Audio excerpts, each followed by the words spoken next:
سے ہمارے گھر میں نمازوں کی پابندی کا خاص اہتمام شروع ہو جاتا۔ ابو ہمیں مسجد لے جانے لگے۔ میں نے ایک دن پوچھا، ابو رمضان تو ابھی آیا ہی نہیں، پھر ہم رمضان کی پابندی ابھی سے کیوں شروع کر رہے ہیں؟ ابو نے پیار سے میرے سر پر ہاتھ پھیرتے ہوئے کہا، بیٹا رمضان میں تو ہر شخص نماز پڑھنے لگتا ہے، لیکن حقیقی تیاری یہ ہے کہ ہم رمضان سے پہلے ہی نمازوں کی عادت ڈال لیں۔ جیسے کوئی ریس سے پہلے ریہرسل کرتا ہے، ویسے ہی ہم رمضان سے پہلے نمازوں کی ریہرسل کر رہے ہیں۔ انہوں نے مزید سمجھایا، نماز تراویح بھی ہوتی ہے جو لمبی ہوتی ہے۔ اگر ہم پہلے سے فرض نمازوں کی عادت نہیں رکھتے تو تراویح میں مشکل ہوگی۔ اس لیے ماہ شعبان کو نمازوں کی مشق کے لیے مخصوص کیا جاتا ہے۔ رشتے کیسے جوڑیں؟ رمضان سے پہلے ایک اہم کام رشتوں کو جوڑنا بھی ہوتا۔ ایک سال ہمارے خاندان میں 2 کزن کے درمیان ناراضگی ہو گئی۔ دونوں ایک دوسرے سے بات نہیں کر رہے تھے۔ رمضان سے پہلے میری دادی اماں نے دونوں کو بلا کر کہا، رمضان رحمتوں اور مغفرت کا مہینہ ہے۔ اس مہینے میں داخل ہونے سے پہلے ہمیں اپنے تمام جھگڑے ختم کرنے چاہیے۔ دادی اماں نے قرآن پاک کی آیت تلاوت کی اور جلدی کرو مغفرت کی طرف، اپنے رب کی اور جنت کی طرف۔ پھر وہ بولے، رمضان میں اللہ کی رحمتیں نازل ہوتی ہیں، لیکن جو شخص اپنے بھائی سے ناراض ہو اس پر رحمتیں نازل نہیں ہوتی۔ انہوں نے دونوں کزن کو سمجھایا، تمہارا رشتہ خون کا ہے، دنیا کی کسی چیز کے لیے اسے خراب مت کرو، صلح کر لو اور رمضان کا آغاز پاکیزہ تعلقات کے ساتھ کرو۔ یہ دیکھ کر میرا ایمان مضبوط ہوا کہ رمضان کی تیاری میں سب سے اہم تیاری دل کی صفائی اور رشتوں کو درست کرنا ہے۔ رمضان کی روزمرہ معمولات۔ رمضان کی تیاری کا ایک اہم پہلو روزمرہ کے معمولات کو مرتب کرنا بھی ہے۔ ہمارے گھر میں رمضان سے 2 ہفتے پہلے ہی سے ایک روٹین ترتیب دی جاتی۔ سحری و افطاری کے اوقات کے مطابق نیند کے اوقات تبدیل کیے جاتے، بازار سے ضروری سامان خرید لیا جاتا تاکہ رمضان میں زیادہ وقت بازار میں نہ گزارنا پڑے۔ اماں نے ایک مرتبہ بتایا، رمضان میں وقت کی قدر کرنا سیکھو، یہ مہینہ محض کھانے پینے کا نہیں، عبادت کا مہینہ ہے۔ اس لیے کھانا پکانے میں کم سے کم وقت صرف کرو تاکہ زیادہ سے زیادہ وقت عبادت میں گزار سکو۔ ہمارے گھر میں رمضان کی روٹین کچھ اس طرح ہوتی۔ سحری سے پہلے اٹھ کر تہجد اور استغفار، سحری کے بعد قرآن پاک کی تلاوت، دن میں کام کے ساتھ ساتھ ذکر و اذکار، افطاری سے پہلے 1 گھنٹہ دعا کے لیے مخصوص، افطاری کے بعد مغرب کی نماز، کھانا کھانے کے بعد تراویح کی تیاری، تراویح کے بعد تھوڑا آرام، پھر تہجد کے لیے اٹھنا۔ رمضان میں دعا قبول کیوں ہوتی ہے؟ رمضان کی آمد سے پہلے ہم بچے اکٹھے ہو کر دعاؤں کی فہرست بناتے۔ ایک بار میں نے اپنے چاچو سے پوچھا، کیا سچ مچ رمضان میں دعائیں قبول ہوتی ہیں؟ چاچو نے مسکرا کر جواب دیا، ہاں بیٹا، رمضان میں دعائیں ضرور قبول ہوتی ہیں۔ رسول اللہ صلی اللہ علیہ وسلم نے فرمایا ہے کہ رمضان میں ہر رات اللہ تعالیٰ بہت سے لوگوں کو جہنم سے آزاد کرتا ہے اور روزہ دار کی افطار کے وقت کی دعا رد نہیں ہوتی۔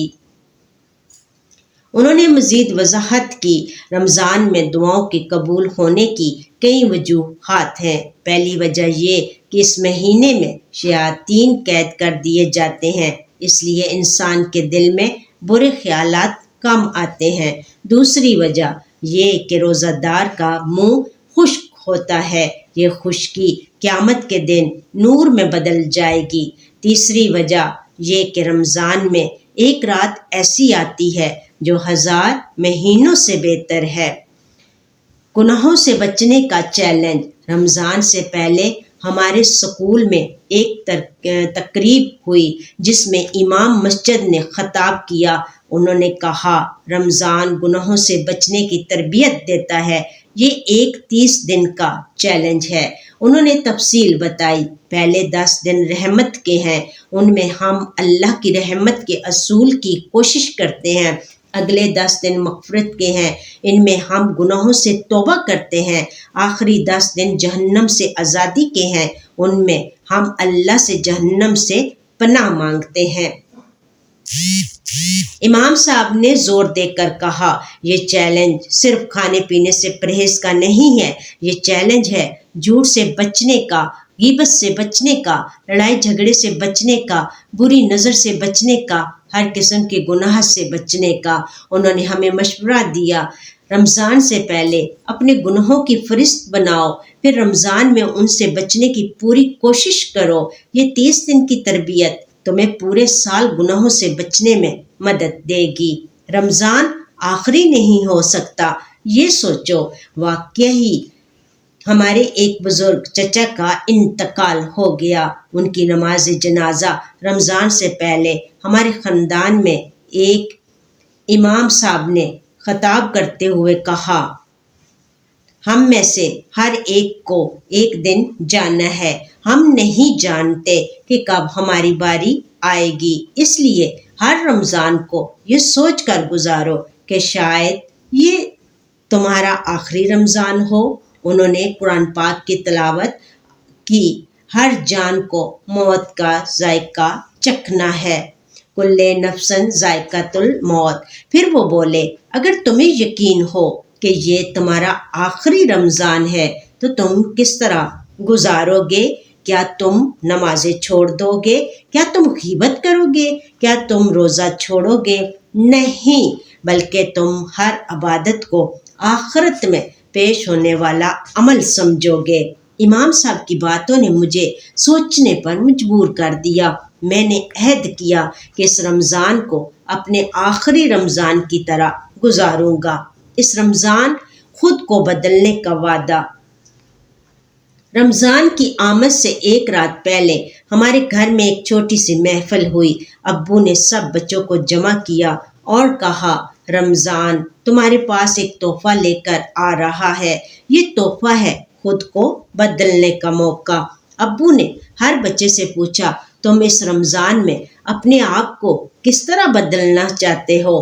میری بہن نے کہا میں نمازوں کی پابندی کروں گی. میرے بھائی نے کہا میں قرآن پاک مکمل پڑھوں گا. جب میری باری آئی تو میں نے کہا میں اپنی غلط عادتوں کو چھوڑوں گا، صبح جلد اٹھوں گا، والدین کی نافرمانی نہیں کروں گا اور ہمیشہ سچ بولوں گا. ابو نے خوش ہو کر کہا یہی تو رمضان کی روح ہے، خود کو بہتر بنانے کا عہد. لیکن یاد رکھو عہد صرف زبان سے نہیں دل سے کرنا ہوتا ہے. انہوں نے ہمیں بتایا رمضان میں 3 چیزیں بڑھاؤ. پہلا نیکیاں بڑھاؤ، دوسرا گناہوں سے دوریاں بڑھاؤ، تیسرا علم بڑھاؤ. رمضان کی حقیقی تیاری. رمضان کی تیاری کا یہ سفر مجھے بہت کچھ سکھا گیا. میں نے سیکھا کہ رمضان کی تیاری محض گھر صاف کرنے، کھانے پینے کا سامان جمع کرنے یا نئے کپڑے سلوانے کا نام نہیں ہے، بلکہ رمضان کی حقیقی تیاری ہے دل کی صفائی.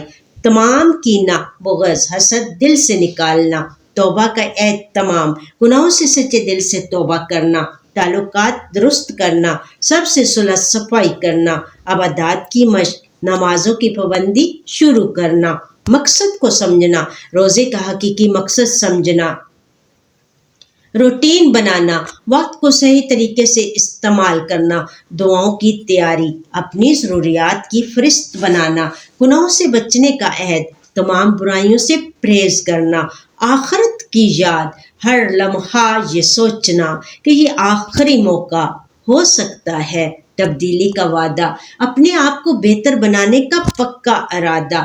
رمضان آنے سے پہلے کی رات میں نے اپنے کمرے میں تنہا بیٹھ کر اللہ سے دعا کی، اے اللہ تو مجھے اس رمضان کی برکتوں سے نواز، مجھے سمجھ عطا کر کہ میں اس رمضان کو کیسے گزاروں، میرے دل کو صاف کر، میری نیکیاں قبول فرما اور مجھے اپنی رضا کے راستے پر چلا۔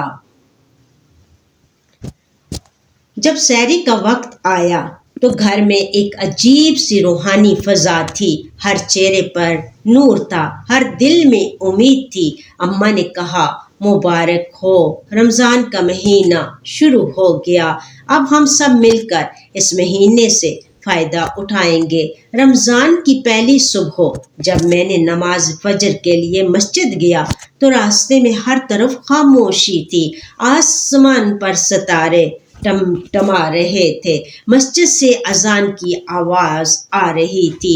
میں نے محسوس کیا کہ یہ صرف ایک مہینہ نہیں بلکہ ایک نیا آغاز ہے، اپنے آپ کو بدلنے کا، اپنی زندگی کو سنوارنے کا اور اپنے رب سے قریب ہونے کا۔ رمضان کی تیاری دراصل زندگی بدلنے کی تیاری ہے، اور یہ تیاری ہمیشہ جاری رہنی چاہیے۔ رمضان آتا ہے اور چلا جاتا ہے، لیکن اس کی تربیت ہمیشہ ہمارے ساتھ رہنی چاہیے، کیونکہ رمضان کا مقصد یہی ہے کہ ہم پورے سال رمضان والی زندگی گزار سکیں۔ رمضان سے پہلے گھر کی مکمل صفائی روحانی تیاری کا حصہ ہے۔ گھر کی صفائی کے ساتھ دل کی صفائی بھی ضروری ہے۔ پرانے کاغذات اور تلخ یادوں کو ختم کرنا، کپڑوں، بستر اور پردوں کی دھلائی، باورچی خانے کی صفائی، خصوصی الماریوں اور کیبنٹوں کی تنظیم نو، فرشوں کی دھلائی اور پالش، روشنیوں اور فینوں کی صفائی، کتابوں کی الماریوں کی صفائی اور ترتیب، گھر کے ہر کونے سے غلاظت کا اخراج، غیر ضروری سامان کو عطیہ دینا، گھر میں خوشبو کا استعمال، مسجد کی صفائی میں حصہ لینا، گاڑی کی صفائی اور دیکھ بھال، دفتر کام کی جگہ کی صفائی۔ رمضان کے مقاصد۔ رمضان محض بھوک پیاس کا مہینہ نہیں ہے، روزہ تربیت کا ایک مکمل نظام ہے۔ روزہ صبر سکھاتا ہے، روزہ ہمدردی اور غم گساری سکھاتا ہے، روزہ تقوی پرہیزگاری سکھاتا ہے۔ رمضان ایک تربیتی کیمپ کی مانند ہے، پورے سال کی تیاری کے لیے ایک مہینہ، روحانی تجدید اور نشاط ثانیہ کا موقع، قرآن سے دوبارہ تعلق کا وقت، معاشرتی بہتری کے لیے تربیت۔ توبہ کے طریقے۔ توبہ 3 چیزوں کا نام ہے: ندامت، گناہ ترک اور ارادہ۔ رمضان سے پہلے توبہ کا خاص عہد تمام چھوٹے اور بڑے دونوں قسم کے گناہوں سے توبہ، اللہ کی رحمت پر کامل بھروسہ، روزانہ استغفار کا معمول بنانا، ماضی کے گناہوں پر حقیقی ندامت، لوگوں کے حقوق ادا کرنا، قرضوں کی واپسی کی کوشش، برے تعلقات درست کرنا، مستقبل میں گناہ نہ کرنے کا پکا ارادہ، نماز کی پابندی، نماز سے پہلے نمازوں کی عادت ڈالنا۔ ماہ شعبان نمازوں کی مشق کا مہینہ ہے، جماعت کے ساتھ نماز ادا کرنا، مسجد میں نماز کے لیے جانا، نمازوں کے درمیان کی سنتوں کا اہتمام، تہجد کی عادت ڈالنا، نماز کو وقت پر ادا کرنا، نماز میں خشوع و خضوع پیدا کرنا، قرآن کی تلاوت کے ساتھ نمازوں کو جوڑنا، گھر کے دیگر افراد کو نماز کی ترغیب دینا، صلح صفائی کو ترجیح دینا، رشتوں کو جوڑنا، ناراض رشتہ داروں سے صلح کرنا، پرانے جھگڑوں کو ختم کرنا، معافی مانگنا اور معاف کرنا، خاندانی ملاقاتیں منعقد کرنا، تحائف کا تبادلہ، غریبوں اور مساکینوں سے تعلقات استوار کرنا، پڑوسیوں کے ساتھ اچھے تعلقات، دوستوں اور ساتھیوں سے صلح، فون کالز اور میسج کے ذریعے تعلقات بحال کرنا، سحری و افطاری کے اوقات کے مطابق نیند کا شیڈول، قرآن پاک کی تلاوت کا خاص وقت مقرر کرنا، دعاؤں کے لیے مخصوص اوقات، کھانا پکانے میں کم سے کم وقت، خریداری کا شیڈول بنانا، کام اور عبادت کا توازن، ورزش اور صحت کا خیال، فیملی کے ساتھ وقت گزارنا، سماجی سرگرمیوں میں اعتدال، وقت کی صحیح تقسیم۔ دعا کی قبولیت۔ رمضان میں ہر رات اللہ بہت سے لوگوں کو جہنم سے آزاد کرتا ہے۔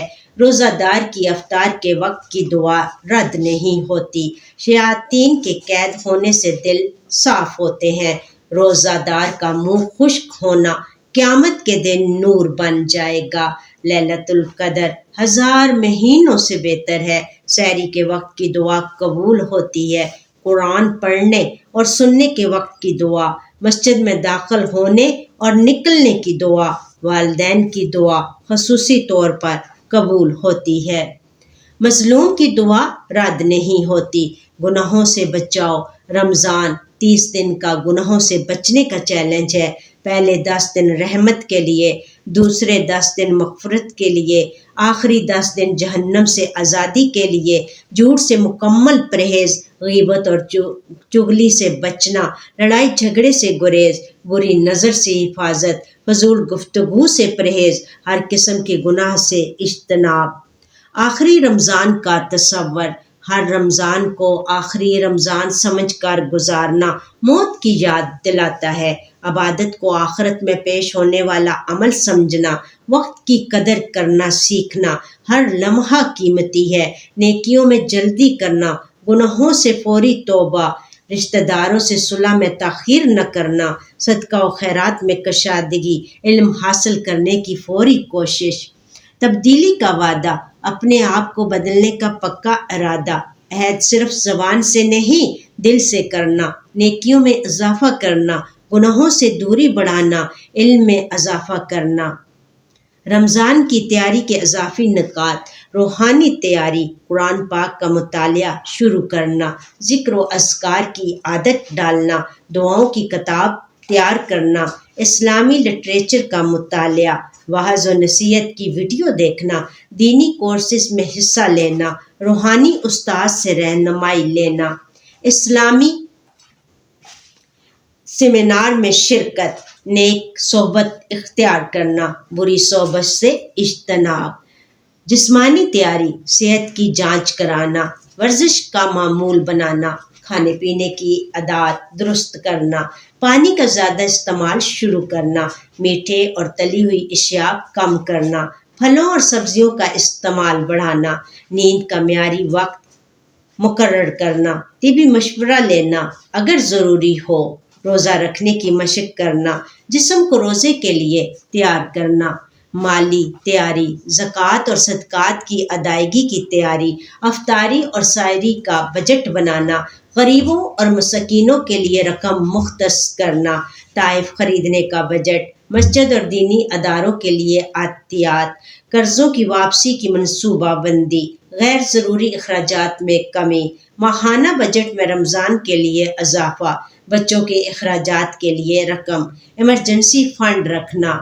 خاندانی تیاری، خاندانی میٹنگ منعقد کرنا، بچوں کے ساتھ رمضان کی اہمیت پر بات چیت، گھر کے ہر فرد کے فرائض تقسیم کرنا، بچوں کے لیے تربیتی پروگرام، خاندانی دعاؤں کا اہتمام، گھر میں اسلامی ماحول بنانا، والدین سے اجازت اور دعا لینا، رشتہ داروں سے رابطہ بڑھانا، خاندانی تراویح کا اہتمام، اجتماعی افطار کی منصوبہ بندی۔ سماجی تیاری، پڑوسیوں کے ساتھ افطار کا اہتمام کرنا، غریبوں کے لیے افطار پیکٹس تیار کرنا، مسجد میں اجتماعی افطار میں شرکت، دینی تقریبات میں شرکت، سماجی بہبود کے کاموں میں حصہ لینا، اسپتالوں اور اولڈ ہومز کا دورہ، یتیم خانوں کی مدد، معذور افراد کی خدمت، تعلیمی اداروں میں رمضان کی تقریبات، سماجی ہم آہنگی کے پروگرام۔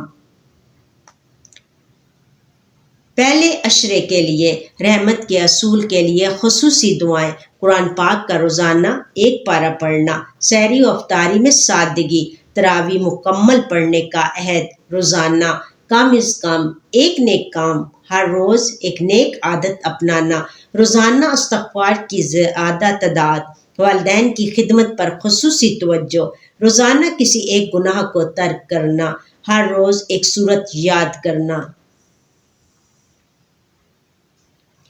دوسرے عشرے کے لیے، مغفرت کے اصول کی خصوصی دعائیں، گناہوں سے توبہ کی تجدید، صدقہ و خیرات میں اضافہ، راتوں میں قیام بڑھانا، قرآن کی تلاوت میں تیز رفتاری، روزانہ تسبیحات کا اہتمام، گناہوں کی فہرست سے مزید چیزیں ختم کرنا، نیکیوں میں مسابقت کا جذبہ، دوسروں کو معاف کرنے کی عادت، اپنے آپ کو معاف کرنا سیکھنا، تیسرے عشرے کے لیے جہنم سے آزادی کی دعائیں، لیلۃ القدر کی تلاش میں محنت، اعتکاف کی تیاری اگر ممکن ہو، آخری عشرے میں عبادت میں اضافہ، صدقہ الفطر کی تیاری، عید کی تیاریاں شروع کرنا، گناہوں سے مکمل پرہیز کا عہد، نیکیوں کو آخرت کے لیے ذخیرہ کرنا، روحانی اعتبار سے خود کو جانچنا، رمضان کے بعد کی زندگی کی منصوبہ بندی، آخری 10 دنوں کے لیے اعتکاف میں بیٹھنا اگر ممکن ہو،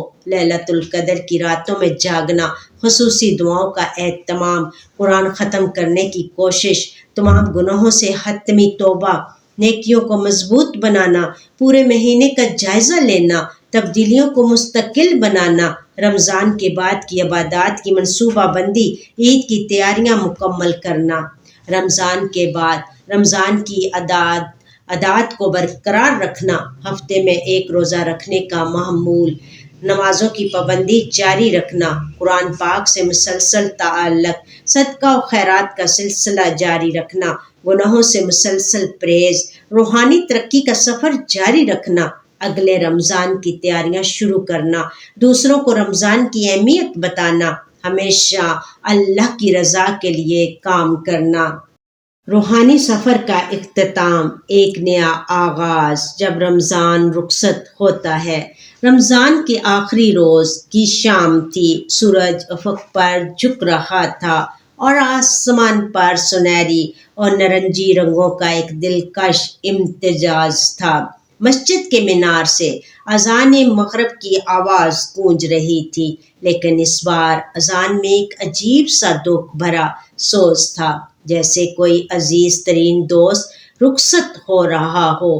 میں نے اپنے گھر کی چھت پر کھڑے ہو کر آخری رمضان کا آخری افطار دیکھا۔ میری والدہ نے سفید دسترخوان پر افطاری کا سامان سجایا تھا، کھجوروں کی ٹوکری، پانی کے گلاس، مختلف قسم کے پکوان، لیکن آج ہر چیز پر ایک غمگین کیفیت چھائی ہوئی تھی۔ میری چھوٹی بہن نے پوچھا، اماں آج اتنا اداس کیوں ہے؟ کل تو عید آ رہی ہے، خوشی کا دن ہے۔ امی نے آنسو پوچھتے ہوئے کہا، بیٹی عید خوشی کا دن ضرور ہے، لیکن رمضان کی جدائی کا غم بھی ہے۔ یہ مہینہ ہمارا مہمان تھا، اب یہ جا رہا ہے۔ ہم نہیں جانتے کہ اگلے سال ہم زندہ ہوں گے یا نہیں۔ ایک مہینے کا احتساب۔ رات کو تراویح کے بعد ہم سب گھر میں جمع ہوئے۔ میرے والد نے ایک چھوٹی سی مجلس سجائی۔ وہ بولے، آج ہم سب مل کر اس مہینے کا احتساب کریں گے۔ ہمیں دیکھنا ہے کہ رمضان ہم میں کیا تبدیلیاں لایا۔ ہم میں سے ہر ایک نے اپنی بات شروع کی۔ میری بہن نے کہا، میں نے پورے مہینے نمازیں نہیں چھوڑی، قرآن پاک ایک بار ختم کیا۔ میرے بھائی نے بتایا، میں نے روزانہ ایک نیک کام کرنے کا عہد پورا کیا، غصے پر قابو پایا۔ جب میری باری آئی تو میں نے کہا، مجھے سب سے بڑی تبدیلی یہ محسوس ہوئی کہ میرے دل سے کینہ اور بغض ختم ہو گیا۔ میں نے جو لوگوں سے ناراض تھا ان سے صلح کر لی۔ میں نے جھوٹ بولنا چھوڑ دیا، میرا دل صاف ہو گیا۔ والد صاحب مسکرائے، یہی تو رمضان کا معجزہ ہے، یہ مہینہ ہمیں اندر سے بدل دیتا ہے۔ لیکن سوال یہ ہے کہ کیا ہم اس تبدیلی کو برقرار رکھ پائیں گے؟ رمضان کی حقیقی کامیابی۔ رمضان کی آخری رات تھی۔ میں نے اپنے کمرے میں تنہا بیٹھ کر سوچا، کیا میں واقعی تبدیل ہوا ہوں؟ میرے ذہن میں رمضان سے پہلے کی زندگی کے مناظر گردش کرنے لگے۔ وہ دن جب میں نمازیں چھوڑ دیتا تھا، وہ لمحے جب میں والدین کی نافرمانی کرتا تھا، وہ مواقع جب میں جھوٹ بولتا تھا یا غیبت میں ملوث ہوتا تھا۔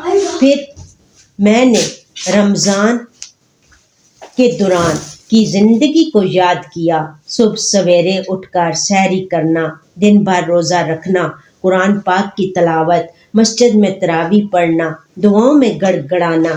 میں نے اپنے آپ سے پوچھا، کیا یہ تبدیلی مستقل ہے یا صرف رمضان تک محدود؟ اسی سوچ میں ڈوبا ہوا تھا کہ میرے والد نے دروازہ کھٹکھٹایا۔ وہ اندر آئے اور میرے پاس بیٹھ گئے۔ کیا سوچ رہے ہو؟ میں نے اپنے خیالات سے ان کے ساتھ شیئر کیے۔ بیٹا، وہ مسکرائے۔ بیٹا، رمضان کی حقیقی کامیابی یہ نہیں کہ تم نے کتنی نمازیں پڑھی یا کتنا قرآن پڑھا۔ حقیقی کامیابی یہ ہے کہ رمضان کے بعد بھی تم اسی طرح رہو، رمضان تمہاری زندگی کا حصہ بن جائے، نہ کہ صرف ایک مہینے کا واقعہ۔ تبدیلی کو مستقل بنانے کے اصول۔ والد صاحب نے مجھے چند اصول بتائے۔ تھوڑا سا لیکن مستقل، روزانہ تھوڑی سی عبادت لیکن باقاعدگی کے ساتھ، ایک وقت میں ایک عادت بدلنا، احتیاط، گناہوں سے بچنے کے لیے پہلے سے منصوبہ بندی، جائزہ، ہفتے میں ایک بار اپنا احتساب، توبہ کا دروازہ ہمیشہ کھلا، ہر گناہ کے بعد فوری توبہ، نیک صحبت، ایسے دوست جو نیکی کی طرف بلائیں، علم کا اصول، دینی علم سیکھتے رہنا، خدمت خلق، دوسروں کی مدد کرتے رہنا، ذکر و فکر، ہر وقت اللہ کو یاد رکھنا، امید و خوف کا توازن، اللہ کی رحمت پر امید، عذاب سے خوف، رمضان کے بعد کی زندگی کا منصوبہ۔ والد صاحب نے مجھے ایک کاپی دی، اس میں اپنے منصوبے لکھو، رمضان کے بعد تم کیا کرنا چاہتے ہو؟ میں نے لکھنا شروع کیا۔ روزمرہ کا شیڈول، فجر کی نماز مسجد میں، روزانہ قرآن پاک کا ایک صفحہ ترجمہ کے ساتھ، روزانہ کم از کم ایک نیک کام، ہفتے میں ایک روزہ، سوموار اور جمعرات، ہر ماہ کم از کم ایک دینی کتاب کا مطالعہ، والدین کی روزانہ خدمت، روزانہ استغفار 100 بار، قرآن پاک حفظ کرنا شروع کرنا، دینی کورس میں داخلہ لینا، ماہانہ صدقہ دینا، ہر سال حج یا عمرہ کی منصوبہ بندی، معاشرے کی خدمت کے لیے کوئی کام شروع کرنا، عید کی صبح ایک نئی شروعات۔ عید کی صبح تھی، سورج کی پہلی کرن افق سے نمودار ہوئی، پوری دنیا میں خوشی کی لہر دوڑ گئی، بچے نئے کپڑے پہننے مسجد جا رہے تھے، عیدگاہ میں ہزاروں لوگ جمع تھے، امام صاحب نے عید کی نماز سے پہلے خطبہ دیا۔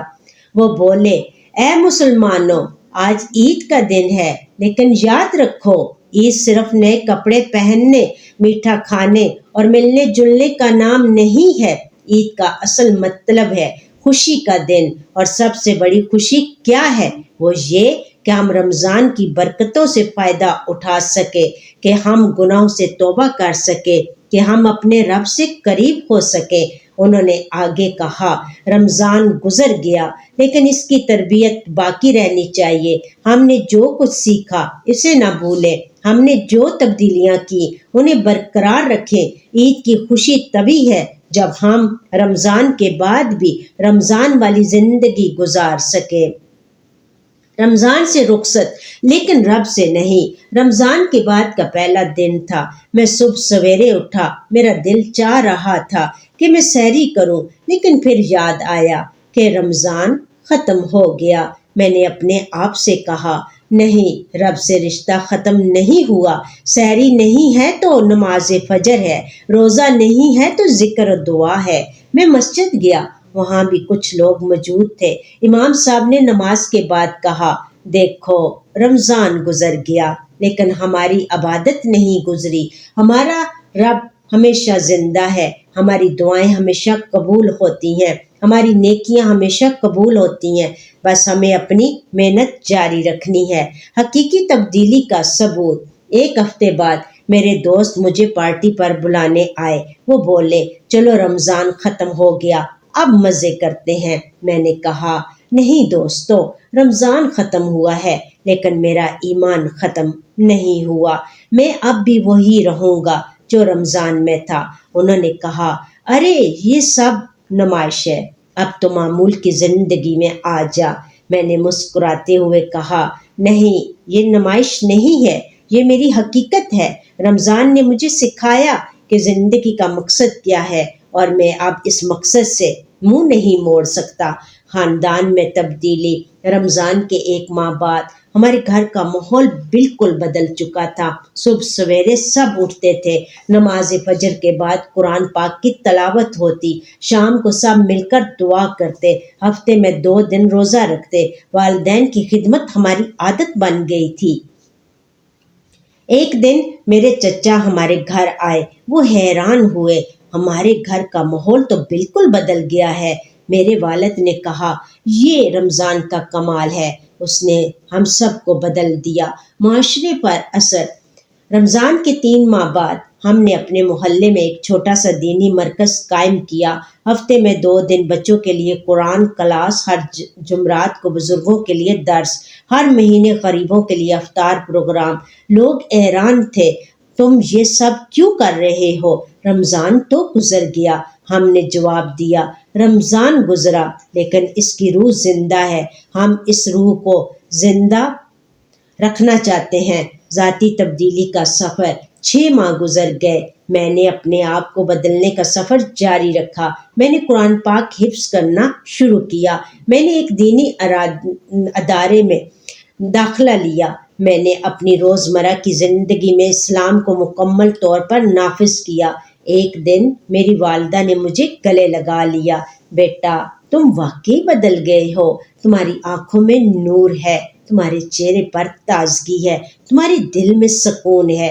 میں نے کہا، امی یہ سب رمضان کا کرم ہے، اس نے مجھے سکھایا کہ حقیقی زندگی کیا ہے۔ رمضان کی واپسی، ایک نیا چکر، پھر رمضان آیا، لیکن اس بار میں رمضان کے لیے تیار تھا۔ میں نے گھر کی صفائی کی، دل کی صفائی کی، رشتوں کو جوڑا، نمازوں کی پابندی کی، قرآن پاک پڑھا، دعائیں مانگی۔ لیکن اس بار فرق یہ تھا کہ میں رمضان سے پہلے بھی وہی تھا جو رمضان میں ہونا چاہتا تھا۔ رمضان نے مجھے مستقل طور پر بدل دیا تھا۔ حقیقی کامیابی۔ رمضان کے آخری روز میں نے مسجد میں امام صاحب سے پوچھا، حضرت رمضان کی حقیقی کامیابی کیا ہے؟ انہوں نے مسکرا کر جواب دیا، بیٹا رمضان کی حقیقی کامیابی یہ ہے کہ تم رمضان کے بعد بھی روزہ دار بن کر رہو، تم رمضان کے بعد بھی قیام اللیل کرتے رہو، قیام اللیل کرتے رہو، تم رمضان کے بعد بھی قرآن پڑھتے رہو، تم رمضان کے بعد بھی گناہوں سے بچتے رہو۔ انہوں نے قرآن پاک کی آیت تلاوت کی اور اپنے رب کی مغفرت کی طرف اور اس جنت کی طرف دوڑو جو آسمانوں اور زمین جیسی چوڑی ہے، جو پرہیزگاروں کے لیے تیار کی گئی ہے۔ پھر وہ بولے، رمضان تمہیں جنت کی طرف لے جانے والی ٹرین ہے، اب یہ تم پر ہے کہ تم اس ٹرین پر سوار رہو یا اتر جاؤ۔ آخری دعا۔ میں نے اپنے رب کے سامنے ہاتھ اٹھائے، اے اللہ تو نے مجھے رمضان کی برکتوں سے نوازا، تو نے مجھے توبہ کی توفیق دی، تو نے میرے دل کو نرم کیا، تو نے مجھے اپنا قرب عطا کیا۔ اے اللہ میں تجھ سے وعدہ کرتی ہوں کہ میں رمضان کے بعد بھی تیری اطاعت کروں گی، میں تیری یاد میں رہوں گی، میں تیرے حکموں پر چلوں گی، میں تیری نافرمانی سے بچوں گی۔ اے اللہ میرے رمضان کو قبول فرما، میری نیکیوں کو قبول فرما، میری توبہ کو قبول فرما، مجھے اپنی رضا کے راستے پر ثابت قدم رکھ، مجھے موت کے وقت ایمان پر اٹھا، مجھے قیامت کے دن تیرے حضور سرخرو کر۔ اے اللہ ہمارے گناہوں کو معاف فرما، ہماری کوتاہیوں کو درگزر فرما، ہمیں جہنم سے بچا، ہمیں جنت میں داخلہ عطا فرما، ہمیں اپنے حبیب صلی اللہ علیہ وسلم کی شفاعت نصیب فرما، آمین یا رب العالمین۔ رمضان ختم ہوا لیکن سفر ختم نہیں ہوا، روحانی سفر تو ابھی شروع ہوا ہے۔ رمضان تربیت کا مرکز تھا، اب ہمیں اس تربیت کو عملی میدان میں لانا ہے۔ ہر دن نیا رمضان ہے، ہر لمحہ نیا موقع ہے، ہر سانس نئی توبہ کا زمانہ ہے۔ رب ہمیشہ حاضر ہے، ہمیشہ ناظر ہے، ہمیشہ قریب ہے۔ رمضان آیا اور چلا گیا، لیکن رب کا دروازہ ہمیشہ کھلا ہے، اس کا کرم ہمیشہ جاری ہے، اس کی رحمت ہمیشہ وسیع ہے۔ آؤ میرے محترم بزرگوں، بھائیوں بہنوں، ہم عہد کریں، رمضان کو خیر بات کہیں لیکن رب کو نہ کہیں، روزوں کو ختم کریں لیکن تقوی کو نہ ختم کریں، تراویح کو روکیں لیکن قیام اللیل کو نہ روکیں، سحری کو چھوڑیں لیکن ذکر و فکر کو نہ چھوڑیں، رمضان کو الوداع کہیں لیکن نیکیوں کو الوداع نہ کہیں، کیونکہ رمضان مہمان تھا، آیا اور چلا گیا، لیکن رب مالک ہے، وہ ہمیشہ رہے گا۔ رمضان موقع تھا، ہاتھ آ گیا اور نکل گیا، لیکن رب کا دروازہ ہمیشہ کھلا ہے، ہمیشہ کھلا رہے گا۔ اللہ تعالیٰ ہم سب کو تھوڑے سے دنوں کے بعد آنے والے رمضان میں عبادات، ذکر اذکار، نوافل، تراویح، 5 وقت نماز پڑھنے کی توفیق عطا فرمائے، اور اللہ تعالیٰ ہم سب کی دعاؤں کو قبول فرمائے، اور اللہ تعالیٰ میری دعا کو، میری خواہش کو بھی قبول فرمائے کہ میں اللہ تعالیٰ کی ایک بہت پیاری سی مسجد بنانا چاہتی ہوں، جس میں ہر وقت اللہ کا نام بلند ہو، ہر آنے جانے والا وہاں بیٹھ کر اللہ کا ذکر کرے، اللہ تعالیٰ کی عبادت کرے اور اپنے گناہوں کی مغفرت مانگے۔ اللہ تعالیٰ ہم سب کو معاف فرمائے، اللہ تعالیٰ ہم سب کی خواہش کو پورا کرے۔ آپ واقعات قرآن چینل کو سبسکرائب کریں، میں ویڈیو کو لائک، شیئر اور کمنٹ کریں اور مجھے سپورٹ کریں، تاکہ اس پیاری سی مسجد میں آپ کی سپورٹ میرے لیے بہت اہمیت کی حامل ہے۔ اللہ تعالیٰ آپ کو اس کا جزائے خیر عطا کرے، آمین یا رب العالمین۔ مور انفارمیٹیو ویڈیو کے لیے واقعات قرآن چینل کو سبسکرائب، میں ویڈیو کو لائک، شیئر، کمنٹ کرنا مت بھولیے۔ تھینک یو، جزاک اللہ خیر کثیرہ۔